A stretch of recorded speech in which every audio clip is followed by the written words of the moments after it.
বিএলওরা কাজের চাপে পদত্যাগ করতে হচ্ছে, এটা কি কাজের চাপে না রাজনৈতিক চাপে? একাধিক বিএলও পদত্যাগপত্র জমা দিয়েছেন, তারা কাজের চাপে জমা দিচ্ছেন না রাজনৈতিক কোনো চাপে কোনো জমা দিচ্ছেন? একমাত্র হসপিটালাইজেশন ছাড়া পদত্যাগ অ্যাকসেপ্ট হবে না। একদম পরিষ্কার গাইডলাইন রয়েছে। উনাদের সত্যিকারের যদি কাজ করার ইচ্ছা নেই, তাহলে আইনে যা আছে, আমি বলছি না, আমি বিএলএ তো রেসপেক্ট রেখেই বলছি, ওদের চাকরি থেকে রিজাইন দিতে হবে। আইনের প্রভিশনটা বলছে, আমি কিন্তু বলছি না। আমি বলছি আইনের কোনো প্রভিশন নেই পদত্যাগপত্র দেওয়ার।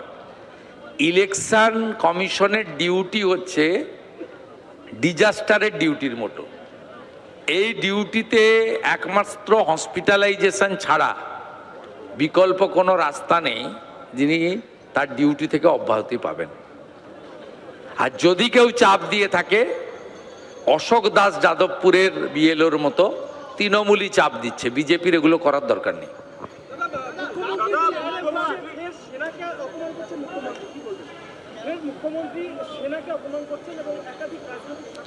উনি সমস্ত কেন্দ্রীয় সংস্থাকে, বিএসএফ থেকে আর্মি, ইডি থেকে ইনকাম ট্যাক্স, ইলেকশন কমিশন থেকে সুপ্রিম কোর্ট, সবাইকে তিনি মানে যে ভাষায় কথা বলেন, উনাকে রাষ্ট্রবাদী বলা যাবে না।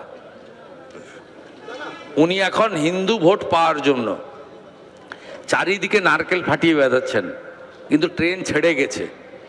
যে মুখ্যমন্ত্রী হিন্দু ধর্মকে গন্দা ধর্ম বলেন, যে মুখ্যমন্ত্রী মহাকুম্ভকে মৃত্যুকুম্ভ বলেন, যে মুখ্যমন্ত্রী রাম মন্দির নির্মাণের দিন পার্ক সার্কাসে মিছিল করেন, তাকে হিন্দুরা বিশ্বাস করে না। এই মুখ্যমন্ত্রী সিএ এর বিরোধিতা করেছিলেন, ক্যা ক্যা ছি ছি বলেছিলেন। এই মুখ্যমন্ত্রী ভয় দেখিয়েছিলেন সিএ আবেদন করলে ভাতা, চাকরি, সব বেনিফিট বন্ধ হয়ে যাবে। আজকে 65 থেকে 70,000 লোক অ্যাপ্লাই করেছে, যার একটা বড় অংশ বনগাঁ রানাঘাটের, 80% লোক।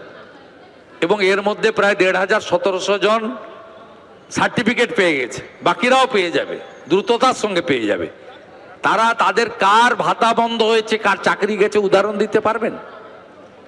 এই মুখ্যমন্ত্রী সামগ্রিকভাবে হিন্দু বিরোধী, এবং মোল্লা ইউনুস যা করছেন উনিও এখানে তাই করতে যাচ্ছেন।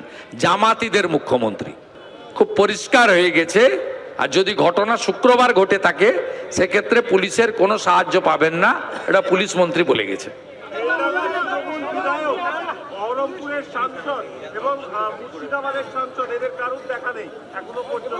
ওদের কারো দেখা মিলবে না।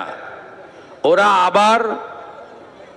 আবার ভোটের সময় আসবে এবং সাবিনা ইয়াসমিনের সামনে দাঁড়িয়ে মোথাবাড়িতে দুজন বয়স্ক মুসলিম ব্যক্তি, তাদেরকে বয়সটা আমি দেখেছি ভিডিওতে, চাচাই বলা যেতে পারে, মানে আমাদের বাংলা কথায় কাকা, সেই তারা একজন বলছে যে আমার যেই দাঁড়িয়ে আছে বিজেপি এলে এটা নিয়ে আমি বেরোতে পারবো না।